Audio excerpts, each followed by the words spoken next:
21ஆம் அதிகாரம் 3வது வசனத்தில் எடுத்து வாசித்து பார்த்திருக்கிறார்கள். பலியிடுவதை பார்க்கிலும் நீதியும் நியாயமும் செய்வதே கர்த்தருக்கு என்னவா பிரியம் என்று சொல்லப்பட்டிருக்கிறது.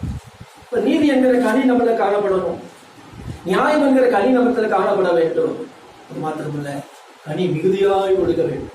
நீங்க மிகுதியான கனிகளை கொடுப்பதனாலே என் பிதா மகிமைப்படுவா என்று இயேசு சொல்லியிருக்கிறார்.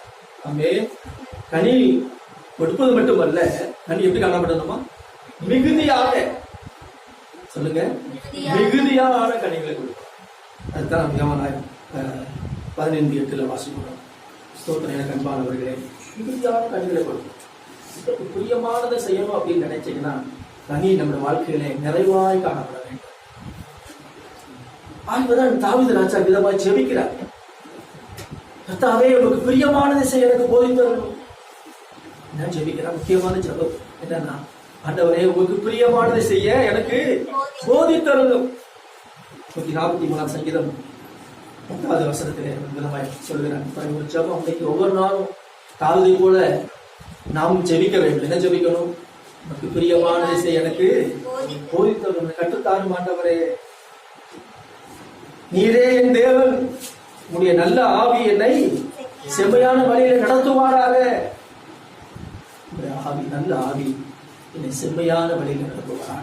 ஒரு நாள் சொல்லுங்க, ஒரு நாள் ஆண்டவர் பார்த்துட்டு, ஆண்டவரே, உங்களுக்கு பிரியமானதை இன்னைக்கு நான் செய்யணும். ஆண்டவரே, உங்களுக்கு பிரியப்பட்டா பிள்ளாதைகள் விட்டால் விலகணும்பா. ஆமே, உங்களுடைய ஆவி என்னை செம்மையான வழியில என்னை நடத்தட்டும் ஆண்டவரே அப்படின்னு சொல்லி ஒவ்வொரு நாளும் ஒரு ஊக்கமாக தன்னுடைய செபிக்கிறவர்களாக நாம் காணப்படணும். அதாவது பிரியமானது என்பது என்னது என்பதை சோதித்து பாருங்க. கனி கொடுப்பதுதான் அவருக்கு பிரியம். ஆமே, ஆவியின் கனி கொடுக்க வேண்டும், மிகுதியான கனிகளை கொடுக்கணும். அடுத்து ஆண்டவர் எதில் பிரியப்படுகிறான்னு சொன்னால், கர்த்தருக்கு பயந்து அவருடைய கிருபைக்கு காத்திருக்கிறவர்கள் அவருக்கு பிரியமானவர்கள். ஆமே, கர்த்தருக்கு பயந்து நடக்கணும்னா அந்த கிருபைக்கு காத்திருக்க வேண்டும். 147ஆம் சங்கீதம் 11வது வசனத்தில் வாசிக்கிறோம். 47ஆம் சங்கீதம் 11வது வசனம். தமக்கு பயந்து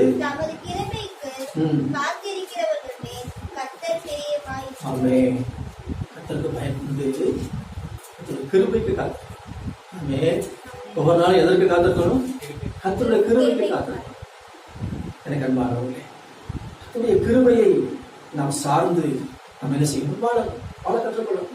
எனக்கு அன்பான, நம்முடைய சுய நீதியை சார்ந்து விடக்கூடாது, நம்முடைய சுய பலனை சார்ந்து விடக்கூடாது, நம்முடைய சுய அனுபவங்களை சார்ந்து விடக்கூடாது. நான் நேற்று நல்லா செஞ்சுட்டேன்,